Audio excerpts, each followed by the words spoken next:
नमस्कार। प्रादेशिक समाचार के साथ मैं गुरु स्वरूप मिश्रा। पहले मुख्य समाचार।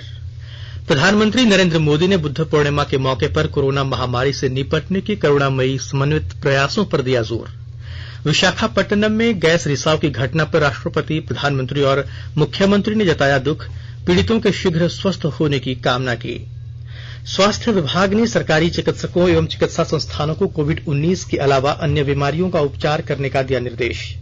और तेलंगाना से आज 902 प्रवासी मजदूर श्रमिक स्पेशल ट्रेन से टाटानगर रेलवे स्टेशन पहुंचे, स्वास्थ्य जांच के बाद भेजे गए घर। अब समाचार विस्तार से। प्रधानमंत्री नरेंद्र मोदी ने कोरोना वायरस की चुनौती से निपटने में समन्वित प्रयासों पर जोर दिया है। वे आज वीडियो लिंक के जरिए बुद्ध पूर्णिमा समारोह को संबोधित कर रहे थे। संस्कृति मंत्रालय ने अंतर्राष्ट्रीय बौद्ध परिसंघ के सहयोग से इस वर्चुअल प्रार्थना समारोह का आयोजन किया। इसमें दुनिया भर के बौद्ध संघों के सर्वोच्च गुरुओं ने हिस्सा लिया। प्रधानमंत्री ने इस समारोह को कोविड-19 योद्धाओं के प्रयासों को समर्पित करने के करुणामयी संकेत की सराहना की और इस संक्रमण के लड़ने के लिए समन्वित प्रयासों की आवश्यकता पर बल दिया। लॉकडाउन की इस विकट परिस्थितियों में भी वर्चुअल बैसाख बुद्ध पूर्णिमा दिवस समारोह, इसके इस आयोजन के लिए अंतर्राष्ट्रीय बौद्ध संघ प्रशंसा के पात्र है। आपने इस समारोह को कोरोना वैश्विक महामारी से मुकाबला कर रहे पूरी दुनिया के हेल्थ वर्कर्स और दूसरे सेवा कर्मियों के लिए प्रार्थना सप्ताह के रूप में मनाने का संकल्प लिया है। करुणा से भरी आपकी इस पहल के लिए मैं आपकी सराहना करता हूं। मुझे पूरा विश्वास है कि ऐसे ही संगठित प्रयासों से हम मानवता को इस मुश्किल चुनौती से बाहर निकाल पाएंगे, लोगों की परेशानियों को कम कर पाएंगे। साथियों, प्रत्येक जीवन की मुश्किल को दूर करने के संदेश और संकल्प ने भारत की सभ्यता को, संस्कृति को हमेशा दिशा दिखाई। भगवान बुद्ध ने भारत की संस्कृति और इस महान परंपरा को बहुत समृद्ध किया है। श्री मोदी ने भगवान बुद्ध की शिक्षाओं को याद करते हुए उनकी सार्वभौमिक प्रासंगिकता पर जोर दिया। प्रधानमंत्री ने संपूर्ण मानवता की सेवा के प्रति भारत की वचनबद्धता का भी उल्लेख किया। उन्होंने कहा कि भारत सेवा भाव के साथ दुनिया के हर देश तक पहुंचेगा। उन्होंने लोगों से सुरक्षित रहने और अन्य लोगों की सेवा करते रहने की अपील की। इधर मुख्यमंत्री हेमंत सोरेन ने बुद्ध पूर्णिमा के मौके पर देश और राज्यवासियों को शुभकामनाएं दी है। मुख्यमंत्री ने कहा कि एकता, सेवा और अहिंसा ही जीवन का पर्याय है। आंध्र प्रदेश के विशाखापट्टनम में आज तड़के एलजी पॉलीमर्स कंपनी के संयंत्र से कथित रूप से गैस के रिसाव से 6 लोगों की मौत हो गई और सैकड़ों बीमार हो गए। गैस रिसाव से प्रभावित लोगों को विशाखापट्टनम के किंग जॉर्ज अस्पताल में भर्ती कराया गया है। एहतियात के तौर पर अस्पताल में करीब 300 बेड तैयार रखे गए हैं। संयंत्र के आसपास के सभी गांव के लोगों को सुरक्षित स्थानों पर भेज दिया गया है। पुलिस और राजस्व विभाग के अधिकारियों ने राहत और बचाव कार्य शुरू कर दिए हैं। दुर्घटना के कारणों का तत्काल कोई पता नहीं चल पाया है। इधर राष्ट्रपति रामनाथ कोविंद ने प्लांट में गैस रिसाव पर दुख व्यक्त किया है। उन्होंने पीड़ितों के परिवारों के प्रति संवेदना व्यक्त की है और घायलों के जल्द स्वस्थ होने की कामना की है। प्रधानमंत्री नरेंद्र मोदी ने रासायनिक संयंत्र में गैस रिसाव की घटना के बाद स्थिति का जायजा लिया।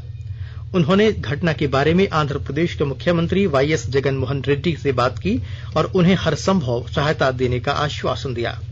श्री मोदी ने गृह मंत्रालय और राष्ट्रीय आपदा प्रबंधन प्राधिकरण के अधिकारियों के साथ भी चर्चा की है। उन्होंने प्रभावितों के स्वस्थ होने की कामना की। इधर मुख्यमंत्री हेमंत सोरेन ने विशाखापट्टनम में घटी गैस रिसाव की घटना पर दुख व्यक्त किया है। उन्होंने कहा है कि यह घटना अत्यंत पीड़ादायक है। उन्होंने प्रभावित लोगों के शीघ्र स्वस्थ होने की कामना की है। केंद्रीय अप्रत्यक्ष कर और सीमा शुल्क बोर्ड ने इन दावों का खंडन किया है कि सरकार ने किसी प्रकार के वापस भुगतान की पेशकश की है। एक ट्वीट में बोर्ड ने करदाताओं से अपील की है कि ऐसे किसी फर्जी लिंक पर क्लिक न करें जो वापस भुगतान का वायदा करता हो। बोर्ड ने कहा कि ऐसे सभी प्रलोभनकारी संदेश फर्जी हैं और बोर्ड या जीएसटी की ओर से जारी नहीं किए गए हैं। केंद्र सरकार ने कोविड-19 महामारी को ध्यान में रखते हुए अल्कोहल युक्त हैंड सैनिटाइजर के निर्यात पर प्रतिबंध लगा दिया है। विदेश व्यापार महानिदेशालय ने अधिसूचना में कहा गया है कि केंद्र ने सैनिटाइजर के निर्यात नीति संबंधी 24 मार्च की अधिसूचना में तत्काल प्रभाव से संशोधन किया है। सरायकेला जिले के घमरिया स्थित आशीर्वाद स्टील इंडस्ट्रीज प्राइवेट लिमिटेड की कंपनी प्रबंधन ने प्रवासी मजदूरों के साथ स्थानीय मजदूरों को बकाया वेतन देने से इनकार कर दिया है। मजदूरों ने कंपनी प्रबंधन पर मनमानी का आरोप लगाते हुए कारखाना निरीक्षक को पत्र लिखकर वेतन दिलाने की मांग की है। मजदूरों ने बताया कि सभी मजदूर झारखंड के अलावा बिहार, बंगाल और ओडिशा से हैं। मजदूरों ने इस मामले में प्रशासन से शीघ्र पहल करने की मांग की है। स्वास्थ्य और परिवार कल्याण मंत्रालय ने लोगों को सलाह दी है कि वे नोवल कोरोना वायरस से अपने को सुरक्षित रखने के लिए सभी बुनियादी एहतियाती उपायों का पालन करें और सामाजिक दूरी बनाए रखें। एक रिपोर्ट। सरकार ने कहा है कि आवश्यक वस्तुओं की पर्याप्त आपूर्ति जारी है और लोगों को चिंता करने की कोई जरूरत नहीं है। लोगों को सलाह दी जाती है कि वे आवश्यक वस्तुओं और चिकित्सा सामानों की खरीदारी करते समय धैर्य रखें और शांत रहें। आवश्यक वस्तुओं को खरीदने के लिए बार बार बाहर निकलने से बचें। साथ ही लोगों से हाथ मिलाने और गले लगने से भी बचना चाहिए। बाजार, मेडिकल स्टोर और अस्पतालों में लोग कम से कम 1 मीटर की दूरी बनाए रखें। घर पर गैर जरूरी सामाजिक समारोह से बचा जाना चाहिए और घर पर मेहमानों को नहीं बुलाना चाहिए। लोगों को अपनी आंख, नाक और मुंह छूने से बचना चाहिए और लगातार हाथ साफ करते रहना चाहिए। हाथ को दोनों तरफ से कम 20 सेकंड तक रगड़कर धोना चाहिए। यदि कोई व्यक्ति खांसी या बुखार से पीड़ित है तो वह दूसरों के संपर्क में आने से बचे और डॉक्टर से तुरंत परामर्श ले। स्वास्थ्य मंत्रालय ने कोरोना वायरस के बारे में जानकारी के लिए एक टोल फ्री नंबर 1075 जारी किया है। इधर राज्य सरकार की ओर से भी कई दिशा निर्देश जारी किए गए हैं। इस सिलसिले में सरकार ने हेल्पलाइन नंबर 181 जारी किया है। सरकार ने कहा है कि कोरोना वायरस से संदिग्ध तौर पर संक्रमित कोई व्यक्ति पाया जाता है तो इसकी सूचना 0651 जो रांची का कोड है और टेलीफोन नंबर 2261-000 तथा 2261-002 के अलावा फैक्स नंबर 2261-856 और मोबाइल नंबर 9955837428 पर दी जा सकती है। आकाशवाणी रांची भी आपसे अपील करता है कि कोविड-19 के संक्रमण से बचने और अन्य लोगों को सुरक्षित रखने के लिए कृपया घर पर ही रहें और सरकारी दिशा निर्देशों का पालन करें। आकाशवाणी के ताजा तरीन समाचारों के लिए आप हमारी वेबसाइट newsonair.com पर लॉग ऑन कर सकते हैं।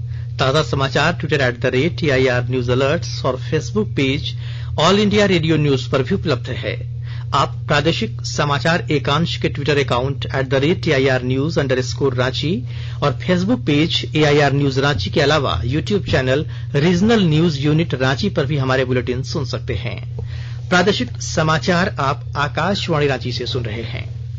स्वास्थ्य, चिकित्सा, शिक्षा एवं परिवार कल्याण विभाग के सचिव डॉ नितिन मदन कुलकर्णी ने सरकारी चिकित्सकों एवं चिकित्सा संस्थानों को कोविड-19 के अलावा अन्य बीमारियों का उपचार प्राथमिकता से करने का निर्देश दिया है। उन्होंने कहा है कि ऐसा नहीं करने वालों के खिलाफ कार्रवाई की जाएगी।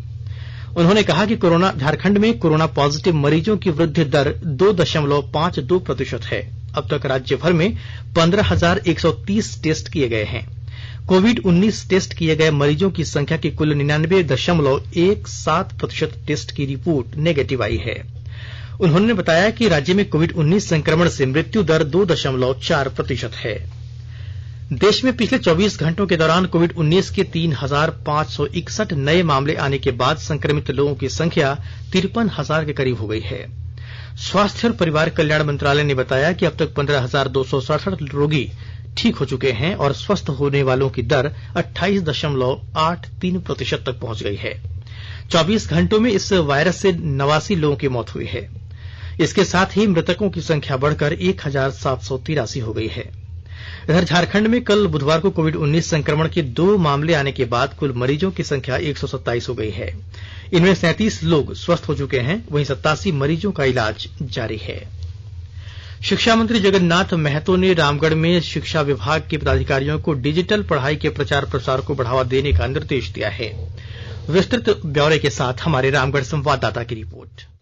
माननीय शिक्षा मंत्री श्री जगन्नाथ महतो ने रामगढ़ के शिक्षा विभाग के अधिकारियों के साथ एक अहम बैठक संपन्न की। इस क्रम में उन्होंने कहा कि केंद्रीय शिक्षा मंत्री के डिजिटल पढ़ाई के प्रचार प्रसार को लेकर घूम रहे हैं, क्योंकि झारखंड में हम शिक्षा के क्षेत्र में बेहतर करेंगे। निजी स्कूलों के फीस माफी को लेकर उन्होंने कहा कि उच्च स्तरीय कमेटी गठित कर जांच की जा रही है, 1 महीने में रिपोर्ट आएगा। इस विषय पर मेरी मंशा है कि अन्य राज्यों की तरह यहाँ भी फीस माफ कर अभिभावकों को मदद की जाए। के तिवारी, आकाशवाणी समाचार, रामगढ़।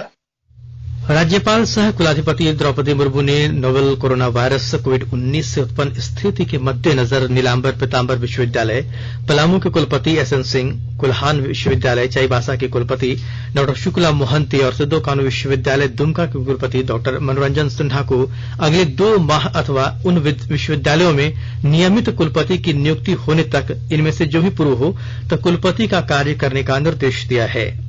आपको बता दें कि एसएन सिंह और शुक्ला मोहंती का कुलपति के रूप में कार्यकाल आज 7 मई 2020 को समाप्त हो रहा है। सिद्धो कानू मुर्मू विश्वविद्यालय दुमका के कुलपति का कार्यकाल कल 8 मई को समाप्त हो रहा है। लोकसभा के पूर्व उपाध्यक्ष सह खूंटी के पूर्व सांसद कड़िया मुंडा ने कोरोना महामारी से निपटने के लिए किए जा रहे कार्यों को लेकर केंद्र और राज्य सरकार की सराहना की है। उन्होंने कोरोना के खिलाफ सरकार की कार्रवाई को बेहतर विकल्प बताया है। श्री मुंडा ने गरीबों के लिए चलाए जा रहे राहत कार्य के प्रति सरकार का आभार जताया है।